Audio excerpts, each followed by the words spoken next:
Hello friends and welcome to a pro replay. Today we're looking at solo playing Ancient Apparition. Uh, there we go, Ancient Apparition. Solo formerly on VP, now on like some 404 error squad or something. I don't quite know what the team is. We're going to watch Ancient Apparition here. Someone requested this and I figured why not. Ancient Apparition's kind of a funny hero though, where in in Dota, he's really good against certain heroes like Morphling or like Huskar. But then you have to first pick your support, and then the enemy team doesn't pick those heroes. So I feel like Ancient Apparition is like this deny pick when you don't want to play against like Alchemist, Huskar, so on. Or you protect your own team so that your teammates can pick that hero and they don't have to worry about getting AA'd. But it is kind of funny because it always feels like, to me anyways, and maybe I'm just not the best Ancient Apparition player, it feels like you always end up in like a mediocre Ancient Apparition game because the enemy cores all get to pick heroes that aren't like that concerned about AA. Though having said that, Ancient Apparition pretty decent against Spectre with his ult doing like a lot of damage. So there you go. That's kind of good. I guess it's good against Sven too in a way. You're like fragile and you die super easily. Should have probably talked about his items real quick. I've been seeing this quite a lot.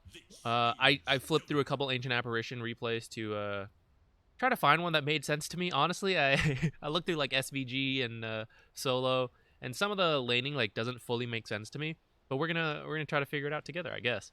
But this is pretty common. I've seen a lot of them start with the sentry and use it to block the hard camp, which was really interesting because the first replays I looked at were all against Mirana, so I was like, oh, that makes sense. But then some of them did it anyways, like I think he's going to do it here. And I suspect it's because AA is not very good at contesting hard camp pulls, especially when he is like early level. Like he's fairly slow, only 2 armor, a decent amount of health, but when you don't have that much armor, and you're so slow, like it's still quite scary to come out here. And your spells are just like not that good at stealing last hits or drawing aggro back to yourself. So I'm kind of leaning towards the opinion that these high level players think that I just want to block the hard camp. I don't care who it's against. I just don't want to have to deal with the pull. And that kind of makes sense to me after seeing so many of them do it. Then a couple stats. That's part of why he's a little tanky. But it also gives you a little bit of regen. And this is fairly cheap. 15-second cooldown, 30 seconds. So at least at level 1, you can cast this fairly freely, and it won't really dig into your mana, because by the time it's off cooldown, you've regened a decent amount of it. So I've seen some starting stats to get a little bit more regen, where some people start Sage's Mask. Good to have a salve, your tangos, all that jazz. And then like some kind of slight mana regen. So like SVG was doing a Sage's Mask. Solo has done like a Clarity or a Mango in a couple of his games. So it seems like to have at least a little bit, because later this is expensive. And Chilling Touch is not too expensive early levels, but then later it does get on up there. So you might need some kind of mana regen to make sure you're ready to play. I'm a little surprised he doesn't buy anything with his, like he died, which is unfortunate. This is... Carry players, cut the trees for your supports when you have a Quelling Blade. I know we're looking at a carry starter, by the way, which is a little unconventional, but like many carries start with Quelling Blade. Please cut some of these trees for us. So this is unfortunate. I mean, I guess he values, right? This is like a 10, probably 10's probably new. It's like 8 seconds saved, right? Walking around like this all the way is like 8 seconds, and cutting this tree just saves some time. But man, it feels bad to use a tango so early when you're at full health, and you're like you're still being affected by the fountain. So it's carry players, please cut our trees, just cut a couple. Now he's coming out here to make sure he blocks the camp, and then AA's got really long range, so they play pretty kind of like poke heavy. You're probably not gonna get a kill right off the bat.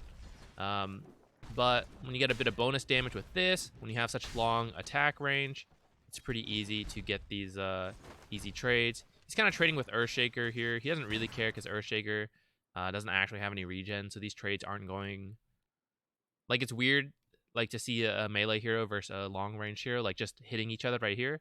But it kind of benefits AA in this sense because he has absolutely no regen. and AA had a tango going, so he wants to take a little bit of damage. Barely gets away with the Fairy Fire and the Earthshaker save. So what confused me, and why I was kind of like looking through a couple different games, is I just was not seeing a lot of pulling that made sense to me.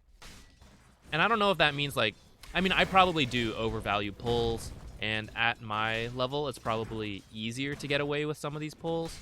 But it seems like at the highest level, they keep playing the lane, even in times where, like right now, I think seems like a reasonable time to go pull. Like I think the 117 pull was very possible here. Let's go back. Like right here, for me, like I would see this and I'd think, oh, I will attempt a half pull here because this is pushing a little bit, and so a half pull will help get stuff denied. It'll give me a chance to heal up a little bit, all of that, and I think Slardar should be relatively safe here. But instead he just like keeps playing the lane out. And I mean, he goes for some denies like this to help balance the wave a little bit. And then he just like goes back to poking like this and kind of always being in the lane. And I suppose that through pulling, I do leave my carry vulnerable a bit to the other two heroes. But that's why I don't know, I try to like, I think of it as a temporary sacrifice for like longer gain later, where we establish a lead through levels, and like playing over here, the carry should be safe enough where I think I can get away with it. And of course, like if I really think they can't, then I'll stay in the lane. But Slardar to me seems like a hero that could. So it is a little weird to me. But you see, this hard camp's pulled, so he doesn't have this option. I don't think he would have made it to stack, but like maybe if he'd left sooner, he could have, you know. Like here, like to me, I don't know. I guess he's zoning this Snapfire away, so she can't get the denies or anything like that. But I feel like you could just leave and go pull right now, or like stack. Sorry. I guess Earthshaker's here too, though, to make sure that stuff doesn't happen. So maybe the best thing he can do is to just harass the lane. Maybe he realizes that trying to pull this Earthshaker with boots is always going to stop him, and so that's a waste of his time. Maybe he should just harass. Decides to take out this sentry, though. I think they've established enough of a lead. Or not really like a lead, I suppose, but they now have some kill threat. Cold Feet plus bash and stun should be enough for the stun from Cold Feet to go off, and then a little bit of damage, and then maybe even another bash. That's kind of enough to get kills. So I think that he feels they can now use this camp, and maybe he wasn't sure how the lane would go. Maybe he wasn't sure who would be completely in the lane or not. If there were going to be like any lane switching antics or anything. So maybe he just wanted to block it off to make sure we get off to a decent start. And then after that, he wanted to, he now thinks like, okay, maybe I can make use of this. Earthshaker just walks up, kills that courier. And here we can see him now making use of this hard camp, actually, going for a hard camp pull. And I want to show his positioning here. So see how he comes up here, and Slardar is here? This means that Snapfire really can't walk this way, even though they have a bunch of creeps here. So, you know, she's got the creep advantage, but with the Cold Feet, with the bash stun combo, she has to be really worried. And you see they can even like ignore the creeps a little bit and just run at her. And what that means is that at least one of these creeps has been denied before she gets in range. He attempts to deny, misses it a little bit, so I think she did get XP on that one. But you see she never really got a chance to get any of these last hits, and got a couple of them. One got denied by solo, another got killed by the creeps while she was out of XP range, I believe. So his positioning made sure that she could not come in here once she realizes like a pull's going on, let me quickly get over there for XP. The way they positioned made her play safe until later. And now they're kind of like, you know, now she's safe to do this, but he's just freely farming up there and she's nowhere near. Buys boots first. I think this works for AA. I mean, it works for several supports, but AA, because he has such long range, he can always kind of harass the enemies, and this spell is pretty cheap, so if you just have movement speed, you're pretty safe. Probably not going to take too much damage because you're so fast and long range, so I think it really works for AA. And let me point out now, he also got a second point in Cold Feet. I would say 2 points in Chilling Touch is a little more common, But I think when you have someone like Slardar, who very few carry heroes have double stuns, you know, and Slardar's not your typical carry, but what that means is that he combos really well with Cold Feet because you need 4 seconds for someone to get the Cold Feet stun, and Bash of the Deep is 1.1. This is 1 second, and then this slows, and his stuff slows. Or I'm sorry, not this stuff slows, and so that makes it a lot more likely that Snapfire is going to be stunned again, and then you go from a 2-second stun to a 2.5 second stun. So odds are she is dead. Does a hard pull, and then look, immediately moves to be aggressive. Partly because, you know, they can get a kill, but also to push her away from the pull.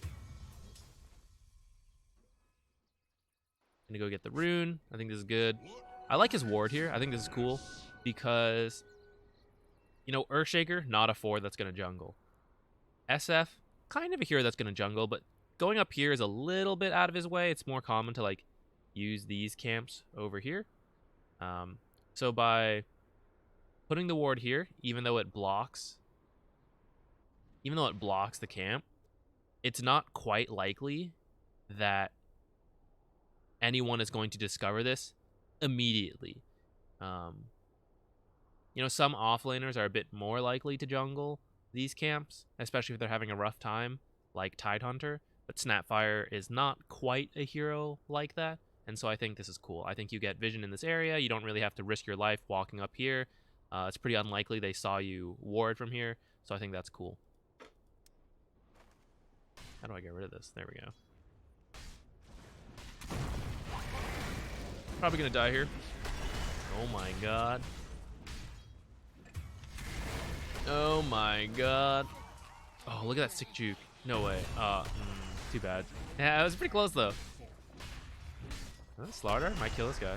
Another bash. Nice. Alright, so Slardar's off to a great start. Hey, look at that. He's going to come bottom. You know why? Because Slardar just got 2 kills, and Slardar still pretty healthy. He's off to a great start. It's time to consider doing other stuff. And he did leave 1 ward here, so this provides a bit of safety for Slardar. Maybe not the best, you know, something over here or here might have been a little bit more protective. But this should help him see if SF runs through here, or very briefly, if they're paying attention to the midi-map, see him slip through that little sliver in the river. And now they can start causing havoc here. Also, by TPing down here, kind of look at that. He had to come down to respond as well. And so that leaves Slardar in a one-on-one matchup with Snapfire, and Slardar should be fine with that. And they want to start making life difficult for this guy here. Hey, look at that. Easy kills. Bottom lane is very strong. We talked about Slardar being a great... At the end of this video, I'm not going to be able to say Slardar anymore. Slardar had 2 stuns to set up Cold Feet. What do you have down here? Hey, we got a stun and Reality Rift to pull people back in. We got Tiny Toss and Avalanche. Great stuff. So being bottom just provides a lot of power. Now, I think, if I had to guess, he was trying to walk in here to possibly place a ward, but ran into SF, so he had to give up on that. This is something that, if you've watched a lot of my stuff, you know that I think Magic Wand is not worth it until you fill out your other slots. But I do see enough pros and higher level players do this, so it just seems like some people really value a Magic Wand and some people don't. I think it's like Magic Wand is a pretty good fighting item, and I suppose that is what Ancient Apparition wants to do right now. He wants to get involved in these kills, either top or bottom, to make space for, I would say Morphling is the true carry this game. And so he has a lot of people to get kills with, and when you're going for kills, the enemy is going to respond with a lot of spells, and I think that's where the Magic Wand comes into play. Plus, you know, it's 1 extra stat, sure. I just don't love it, and you know, if we just had a Magic Stick and 2 branches, you know, after we place this ward, we've got an empty slot, and we could use the Bassy, Raindrops, or like finish the Tranquil Boots. So I don't know. I think at the end of the day, it probably does come down to preference. So who am I to really critique solo? But I wouldn't do this. Just farming these up because he has time. Oh, Slar gonna get away? Too bad.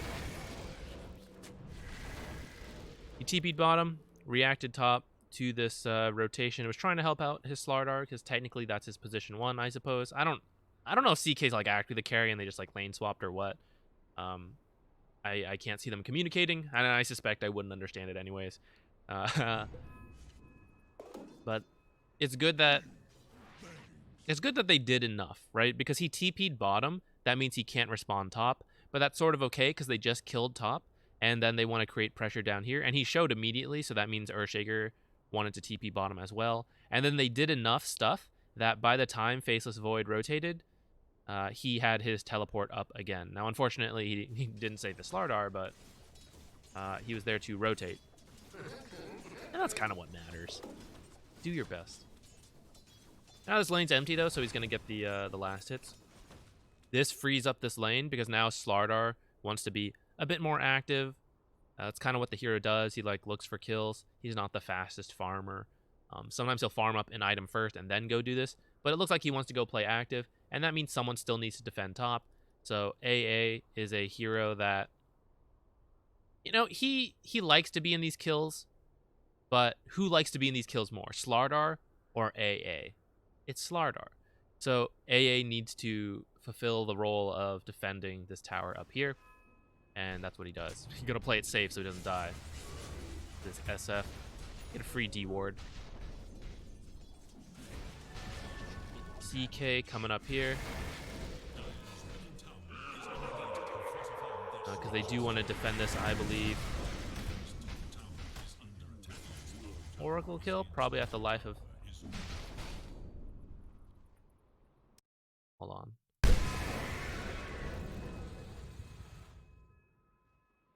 Radiant's bottom tower has fallen. Okay, do you see this mouse movement? See what he just did? I probably went back too far. I'm pretty confident. This is why when I saw it, I was looking for this. I had to like reconfirm. I'm pretty confident he is getting ready for Void to time walk in front of him, and he wants to, as soon as he sees that animation, he wants to cut directions. That's why he's only clicking here, because when he loses sight, this is when this guy is more likely to time walk to catch up quickly, and that's when you can like fool them by turning around. Like if he tries to juke this way right now, Faceless Void is going to see him immediately. And so the second he goes up this cliff and is lost in sight, that is when he can take some time, because there is turn rate in this game. So it takes a bit of time to turn top, and in that time, Faceless Void still thinks he's running forward, so he's gonna do two things. He's either going to like time walk up here, or he's going to be like clicking past here as well to get further. I'm kind of tempted to check his. Now he's just clicking AA. Okay, no, see, he is clicking up here. So his hero is still gonna be running forward, and then AA is gonna be already turning, and then AA would get like a little fraction of a second further. Even though technically you're juking past the guy, which gives him a chance to hit you. And as we see, he doesn't even have time walk. Not that Solo would know. But I think this is really cool. Now AA didn't end up doing it. He ended up just like continuing to run straight because this guy never time walked. And I don't know. I guess he decided not to go for it. Oh my god. Too bad. I don't think he believed he would live either, because he kind of like changed directions a bit there. I think if he kept running forward, he might have been okay. Thanks for playing Dota 2. Double kill. Finishes Tranquil, so he's a little faster, so we can move around. And Tranquils are just nice. On supports.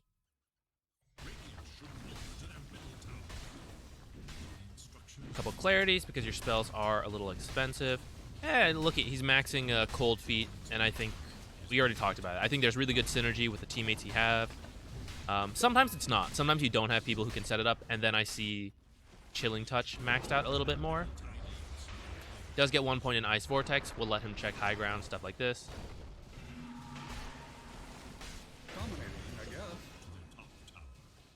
I guess this is fine. Slow the guy down a little bit. Probably not necessary. I think that guy was pretty dead. But he's pretty full on mana, so not really going to hurt him. You can see he can still cast all his spells even after casting that other Ice Vortex. Oh, look at that. Oh, I really like this.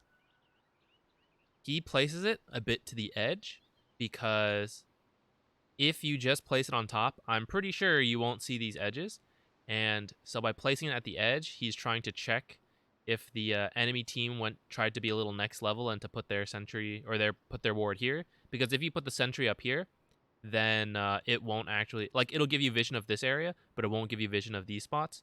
And I think the same with this ice vortex. If you put it here, I don't think it actually gives you enough vision to check both sides, or either side really. So I really like that he puts it slightly off center, so you can see, like, he still sees this whole high ground and he sees this half. And so it'll be interesting. Let's see if he puts another one. Radiant should look to their top tower. Hey, look at that. And now he's checked the whole thing. So that was really cool. Maybe that's not as cool to you guys, but I think that's super cool. Probably gonna die here. Gonna get the Snapfire kill. Picks up the tome. Everyone on his team is 6, so this should be fine. Oh, but it looks like he's decided to drop it. He's gonna give it to someone else. And I was about to say, I kind of think Tiny's levels are a little bit more important. And but I wasn't gonna judge him. You know, it's like it's fun to get levels as the 5. But it looks like he's gonna be a nice guy. Hand it off to Tiny. I don't know why this bug exists. I don't know why your couriers can't pick up tomes that other people have dropped. It really drives me crazy. Plants the mango tree for his team. Takes them all. Or takes 2. I thought he tried to get the 3rd one, but maybe someone else grabbed it. Pretty aggressive TP. Should look to their middle tower. And smoked. He didn't do that, did he?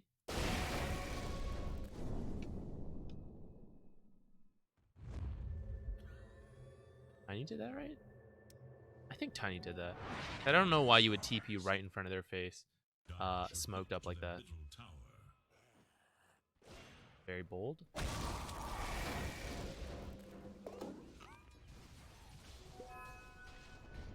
Alright. Not sure what to make of all that. Didn't have a teleport. I don't think he had the money to get one. Or maybe he forgot. I missed it. Ooh. That's pretty nice synergy. This Ice Vortex with Tiny. Boost his magical burst. Gonna block the Ancients. That's pretty cool. Ancients are the most valuable camp. And I would say his team is winning. They have 2 towers, still all of theirs. And so they can start to play aggressively in this area. So partly it's kind of interesting that, like, maybe he doesn't feel that, oh, why doesn't our team farm their Ancients? But it looks like he'd rather just block their Ancients because maybe they're not going to play here that long. And there's no full need to either. Like, get this top tower and then maybe just play down here and just leave those Ancients blocked. But it looks like they don't even want that top tower. So really they think it's not that valuable.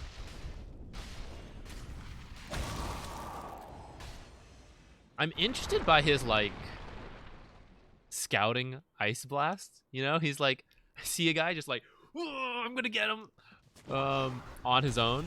To be honest, I don't know what to make of that. It feels like you should let Tiny or Slardar or Chaos Knight go in first.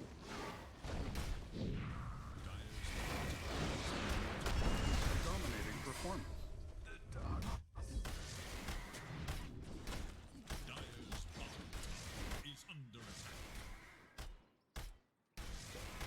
Maybe he thinks it's not that important because there's an Oracle, and some people consider... It depends on how you think of it.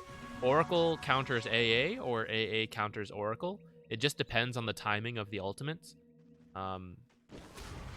Maybe he feels that Oracle counters him. So right here, this timing, Ancient Apparitions, his blast lasts for 10 seconds. And Oracle ult lasts for 8 right now. So because he ulted and then got hit by the blast, when this ult ends, he won't be healed at all. But if you do it the other way, so that Oracle's ult lasts longer, then I think you can be healed. Because I think his ult is just factoring in healing and not actually healing, so it's not actually canceled by AA ult. I'm not 100% sure now, actually. I kind of have to double check again. But at the least, you have a much higher chance of surviving if Oracle ult ends after. I know that. So So that's why some people view it as two ways. Like, you're supposed to AA blast and kill this Huskar, but then partway through he gets Oracle ulted, and now the AA blast does not do as much. But then the other side of that is, like, Oracle's supposed to ult, someone save him, but then you get hit by AA blast, and then you don't heal at all, and you just die at the end.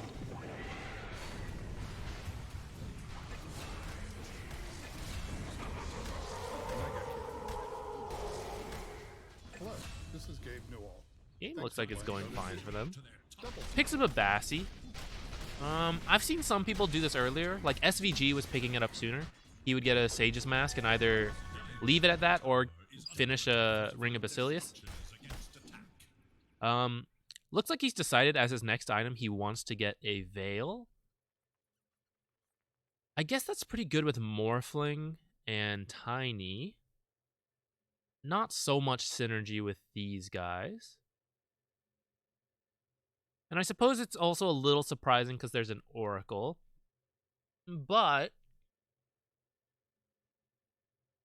AA Blast is pretty good against Time Walk. I think it works that way. I'm pretty sure it does. And you got like a Strength Heroes. So maybe, like, some of these guys are kind of fragile, where if this guy doesn't get anything out, you could just magically burst them down with Tiny. Plus, this Ring of Basilius is nice for the team. So, maybe that's why he's getting the Veil. I mean, Morphling also does have a decent amount of magic burst. The true heroes are the ones who wait all the way.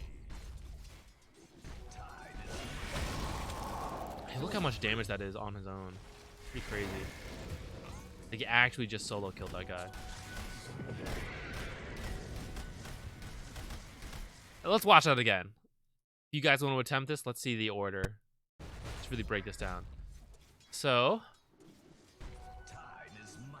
launch the ult, drop the Ice Vortex so that he takes increased magic damage from the explosion. Boom. Hit him with your E. Auto attack, kiting along the way, of course. Ice Vortex again to provide... Okay, so he places it in front of him to maximize... Because this guy wants to escape, right? So if he... I think you could maybe even place this slightly lower. Actually, no, maybe it's good this way. Because if it was slightly lower, he could choose to, like, run top, and that would be safe enough. But having to run this way puts him, like, a little closer to AA. And then if he wants to run straight through, he has to spend the most time in the slow. This provides vision. And if he, like, doesn't want to go through this at all, he has to turn around, which obviously brings him right next to back to AA. So all this, really cool. Easy kill. All he had to use was, like, all his mana. Okay, he's got a catapult here. I expect his team to push mid.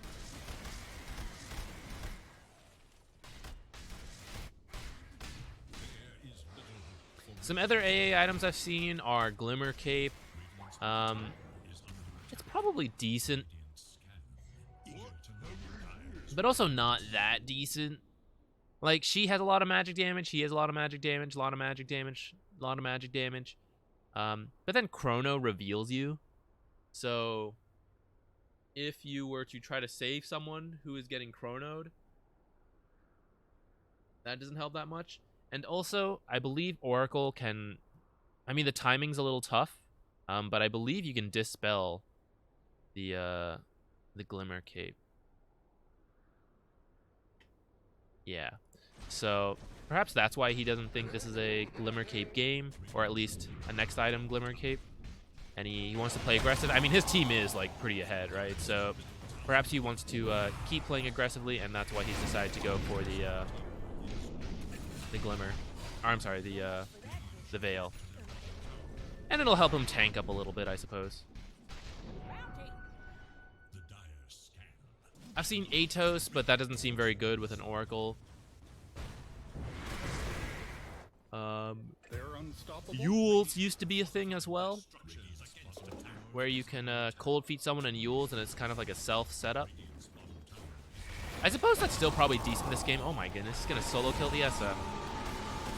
Actually, I didn't realize how badly SF's doing. Let's watch that again. You forgot the Veil! I think if he veiled, he might have just gotten the solo kill on his own. I mean, I would forget to veil too. So now the Oracle ult comes after, so this guy will probably not die. And let's watch him. Let's see if he heals after this. Oh, he might die from the ult. If you were a millennial, I'd say Oh, he's not getting really any healing, though. Oh, he got some from the bottle. I think you still get healing in this. There's a lot. I don't know the mechanics that well for like heroes I don't play or aren't that popular at the moment, because like you forget them. And like right now, AA is not that popular in my pubs at least, and I don't see Oracle that often. And I don't play these heroes either, so I'm not 100% sure on these mechanics. I should have. I didn't know they were I didn't know they were fully in the match before I started this video, and now here we are. So you're probably dead. He was going for the steal. You gotta respect it. Your team's really far behind. You know, why not? This game kind of looks like it should just wrap up, but it looks like we still have a decent amount of time. I wonder if they throw or the enemy.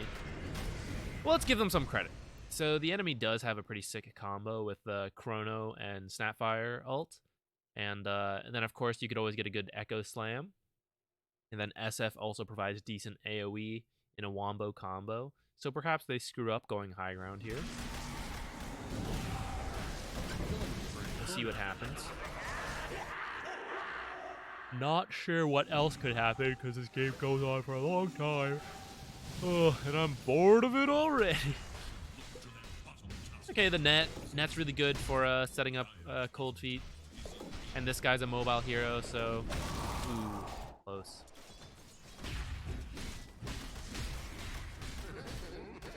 Axe first. Interesting. Are you the real carry?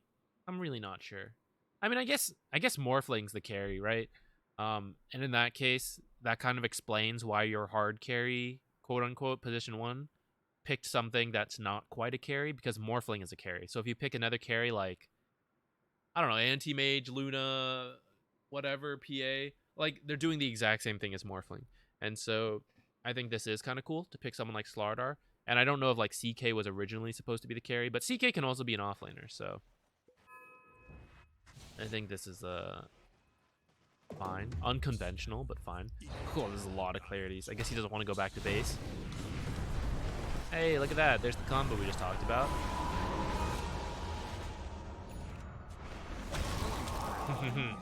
And there's that combo we talked about. Lots of magic damage between the Veil and the, what's it called?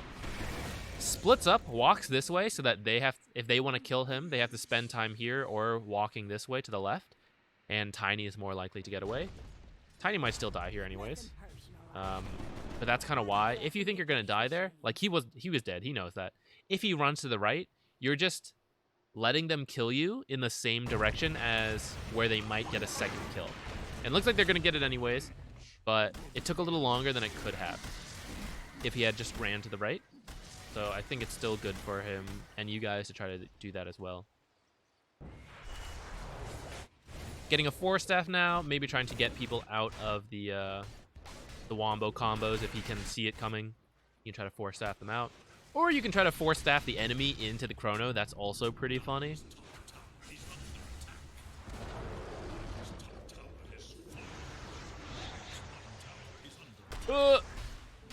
That's the problem with not having like a blink or something on Slardar. He's probably dead here, so you throw out your spells. A bunch of them are up here. Ah, we're still fighting. I would have... Yeah, I see why the game's gonna keep going. I do think the enemy or his teammate should just be taking this bottom tower like right now. I think the back door was still down, and I kind of feel like they could have tanked it for a little bit. They've missed that window of opportunity now. The enemy team has rotated back down here. Woo! Close. I think Tiny's gonna die now again. A blast coming in. Nope. Oh, we're just like chain feeding here a little bit. Thanks for playing Dota 2. Try to juke in the trees a little bit. Oh, success. Nice.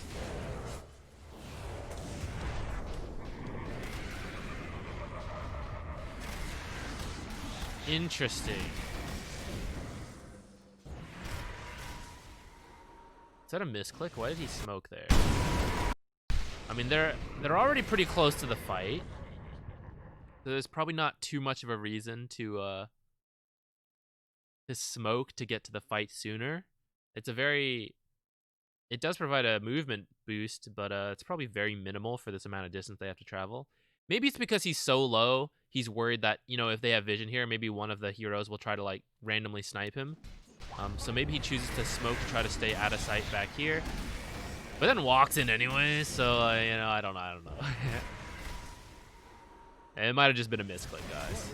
It happens. Happens to the best of us.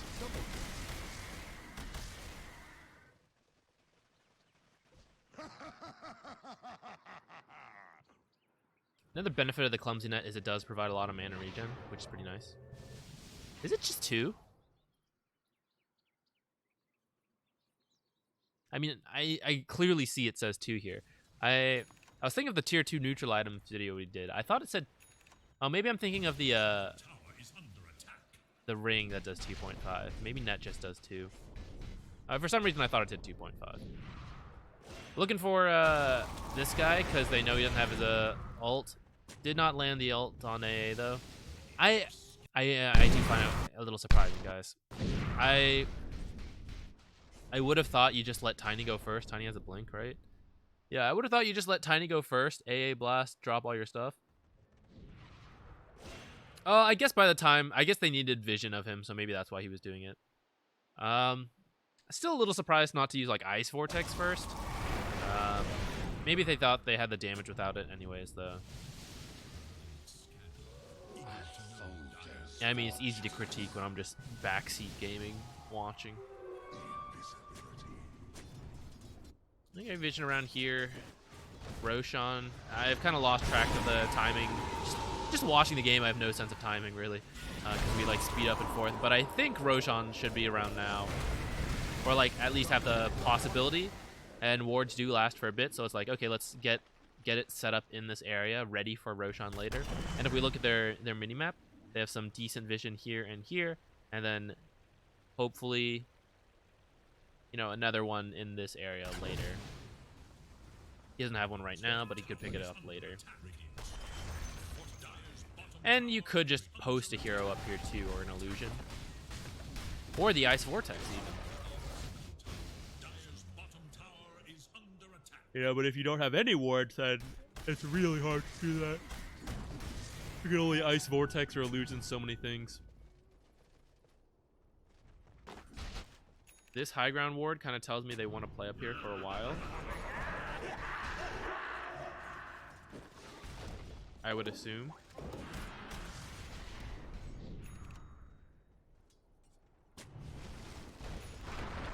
Solo's feeling it. He's just like walking up first. On the hunt for Radiant forces. Radiant's bottom tower is under attack. Dire's top tower is under attack. Did I say Force Staff is good to get over Fissure? It is. Yeah. I'm starting to see why this game goes for a while, guys. The Snapfire. This is a lot of melee heroes. Melee cores and support. And a Morphling who likes to jump in and burst you. So it's making it pretty easy for some good Chronos and Snapfire ults. And I think part of the issue is that you need to kill Oracle, because otherwise Oracle saves whoever. But at the same time, if you don't go on Snapfire, then Snapfire has been like pseudo-saving people, / at least getting return kills, by when they jump on someone, she, you know, does this and stuns everyone. This is really nice, actually, because it hits all the illusions as well. And then a really nice Chrono here.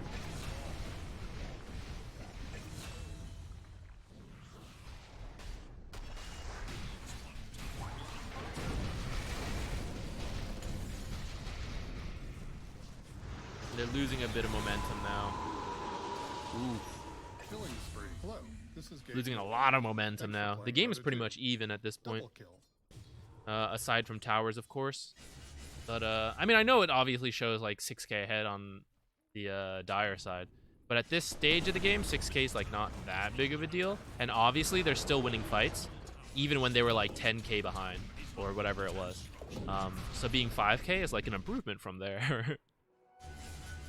Can AA blast Roche? Check if it's up, check if they're doing it. This does mean that AA blast is down.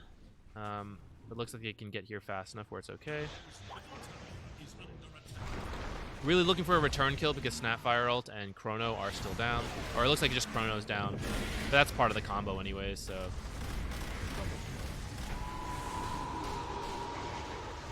Should get this, and then Roshan.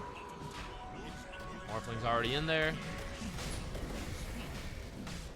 That'd be a free Roshan. I know I'm so tired today, guys. I'm yawning all the time.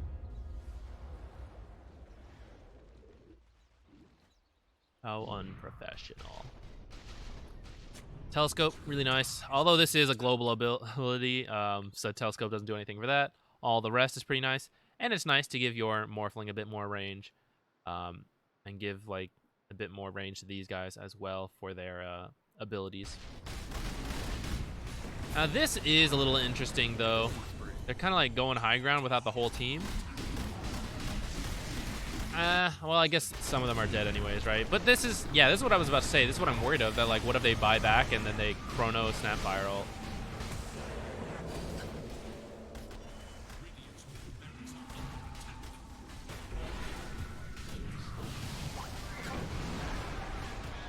Actually, we didn't even watch his impact in this fight. Sorry, I sped through too fast.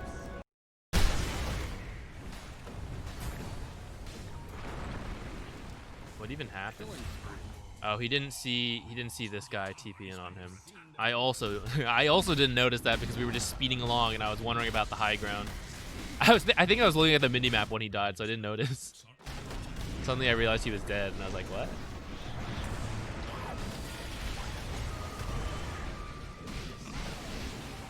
Alright, so he's just watching his team fight, he doesn't have buyback.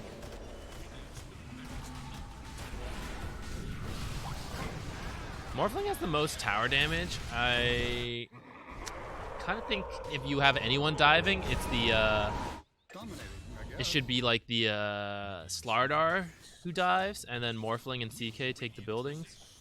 I guess they got a Rax. They did lose Aegis for it though.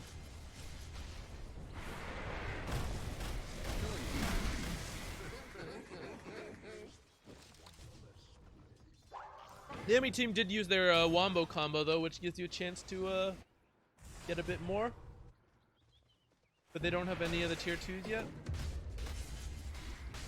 And SF went and pushed out top, and bottom is not that close.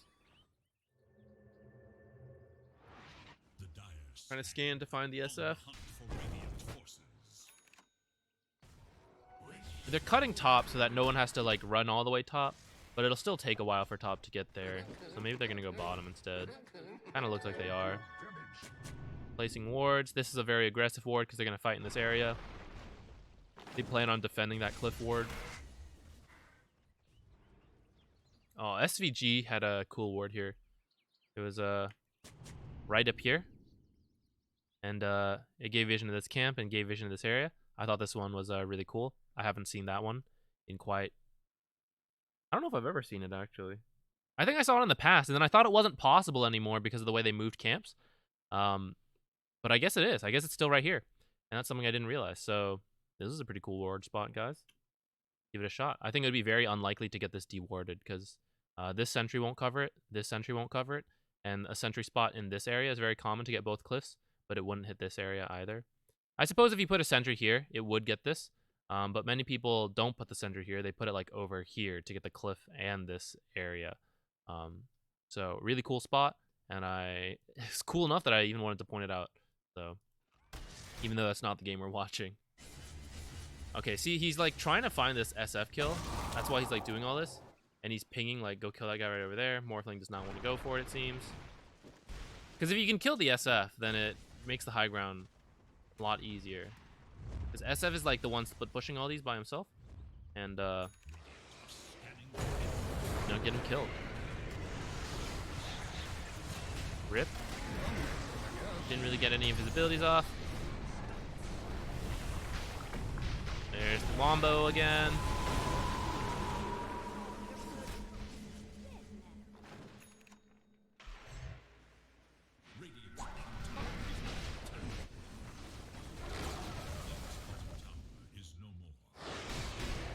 They have the lead, and they have one set of racks, but this is still a very competitive game. And if the enemy team ever makes it into the Dire base, SF and Void will take it really quickly. And I mean Snapfire too with her E. Let's see what talent she's she hasn't picked one yet. She's not really building right click, so I feel like she should take the left talent, but we'll see.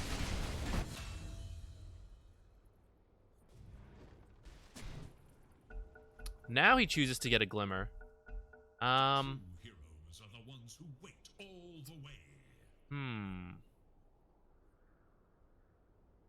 I think if he uses it on someone in Chrono, they still get the magic resist. And it helps him survive. Like, that SF just, like, solo killed him. So, maybe that's what he's going for. A Ghost Scepter wouldn't... I mean, it would save him from right clicks, but then these guys have enough magic damage to kill him. Plus, the Oracle could purge it off. But then we said Oracle could purge off Glimmer as well. But Oracle's going to be way in the back lines. So I'm going to say this Glimmer Cape is more for himself.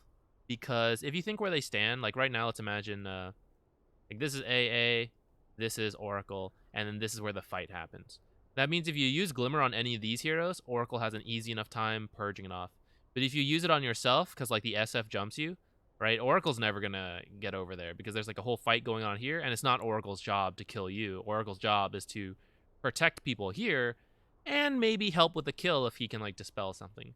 So my guess is that Glimmer Cape is more for himself to get away from SF.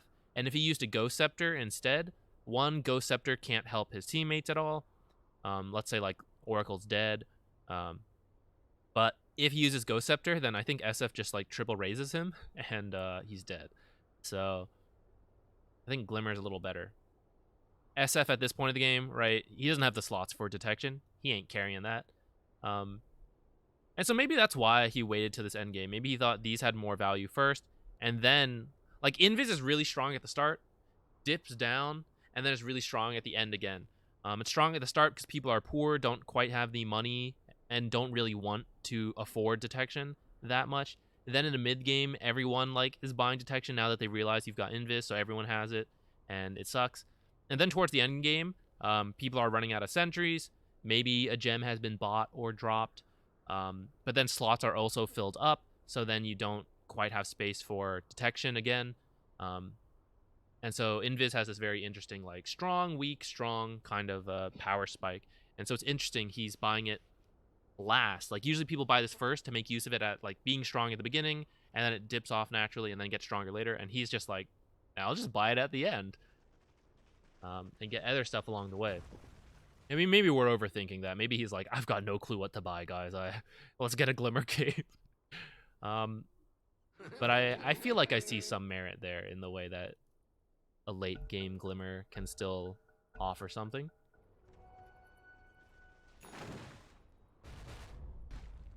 I'll be honest, I myself feel like I undervalue the late game Glimmer. I like get it early when I think it's good, or I get it mid game if I think it's good. But in the late game, I don't think of it as the way I just talked about, where like, oh, actually, it's pretty good for my own survivability. Hey, look at that. That's Oracle's job, baby.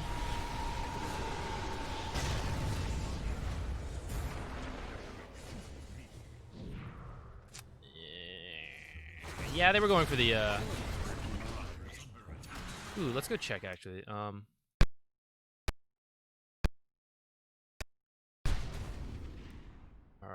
let's watch Void here. Void comes into farm. Okay, got hit by everything. Oh, I can't ping him. Let's see if he heals. This is what I want to know.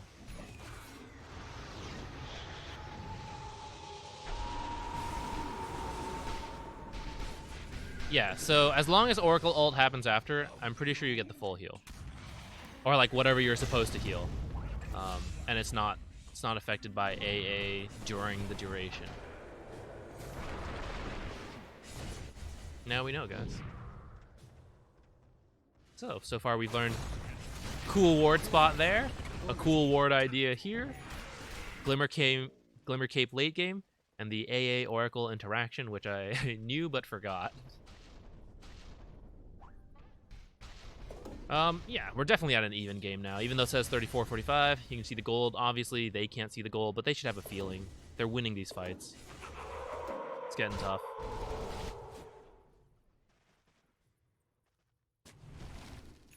And if they... I'm pretty sure Solo wins this game. If my memory... I picked this game out, but my memory sucks. I'm going to guess they whiff a combo. And if they whiff a combo, I mean, look at this lineup, right? Mainly it's the Morphling, but CK as well, also with his illusions, pretty good at taking towers. So if they whiff a fight near their own base, they probably just lose the game. And I'm going to guess that is what happens. Whereas we've seen them win multiple fights, but it's been on their own half of the map almost every time, which means they never have the time to like push out all the way before this team respawns. Well, it might be here, actually. We're kind of close to the end, so perhaps they finally win a fight right here. I should like hide this in the future so we don't spoil ourselves. Well, more like I don't spoil you guys. I already know what the games are because I pick them out. Alright, A didn't really get much off, just died. CK died. Is not the fight I was expecting. CK buys back. Morphling. Maybe a Morphling's just gonna activate carry mode. Oh, no, there we go. Okay. So they used their combo, but they didn't win the fight hard enough, I would say. So now we're gonna see like Morphling just like walk in. Didn't hit the tower at all that time. Ooh, she bought back. If they kill her, that'd be pretty big. AA not involved in this fight at all. Bought back, TPs, launches the ult. There we go. We're contributing. Doesn't use Force Staff to get here sooner because this thing is 20 seconds. 23-second cooldown, which means he can't actually use it in the fight if he uses it to get himself from here to there. That is a mistake I've made in the past. Same with Blink Dagger, using it to travel faster, but then not actually having it when you get to the destination. All right, we're kind of seeing it, right? They didn't have the Wombo combo, and now they're losing the fight in their base. And I think this Morphling's just going to clean up shop here. Yeah, look at this damage. Look at it. The catapults here, too. This is probably just game over. 2 catapults. Can't even get megas. Yeah, this looks like it. Okay, so, recap. Potentially, AAs just block hard camps. It might just be what they do. Because when I watch other supports, I don't see them do it as much. But I went through like 5 AA games to pick one out, and they all blocked the hard camp. So perhaps, I mean, we might be reading into it too much. Really. Because 3 of those games were Maranas against Marana 4s. But for the others, AA does feel like a hero that just sucks at contesting hard camp pulls. And so I kind of like the idea of just blocking it. So it's like, well, I suck at this. Now I don't have to deal with it. I was surprised by the lack of small camp pulls as much in the games I saw. And I'm trying to... I'm not sure why, if that's like AA specific or maybe it's a higher level thing where like they value contesting the lane a little bit more than I do. But I mean, this one game has not shifted my opinion. I still think pulls and like a lot of half pulls are really good to do. So I don't know. We'll see. I should watch more pro games. We'll try to get more of these out. I know they're a lot of you guys like them. And I've been trying to catch up on all the replays that people send in, so I haven't been doing these as much. So we'll try to do a couple more so we get a better feel for it. The AA Oracle interaction, it really depends how you feel about it. If you get the Aghanims on AA, it's a little easier because your ult lasts longer than Oracle. It's a little easier to have a favorable AA ult. So personally, I'm in the opinion that AA. Well, actually, I don't feel like one side is necessarily stronger than the other. I think it's a pretty even matchup, and it just comes down to skill. And then in this game, we saw them take a lead, but then they just had a really tough time against this combo, and both sides need to be careful. They need to know, like, okay, we're still in this as long as we win fights with our combo. And they need to know, like, okay, we can't throw too hard, but like we just need to win one fight, and the game is over as long as we don't get screwed by the combo. And that's what we saw. Like they finally won the one at the end, and they had nothing. Right? They had no more combo, and they just kind of chain fed from there and lost. So AA still not the most popular hero right now, because it's a little awkward. But if you play with a team and you can like do some kind of like flex pick at the start and leave AA open for like a later pick, I think it can be pretty cool if the enemy team picks like, oh, we're gonna pick Huskar, Alk, some really strength high regen heroes, whatever, and then you're like, haha, AA, what now? That's pretty cool. But in pubs, I think it's a little harder to make use of that because you just like first pick the AA, and you're probably going to end up in a like mediocre Ancient Apparition game. But you can just like chip away at the lane, and you're fragile, but you have such a long range that you have like a decent time usually. Well, yeah. Thanks for watching. Hope that was fun and educational. And I'll see you next time. Goodbye.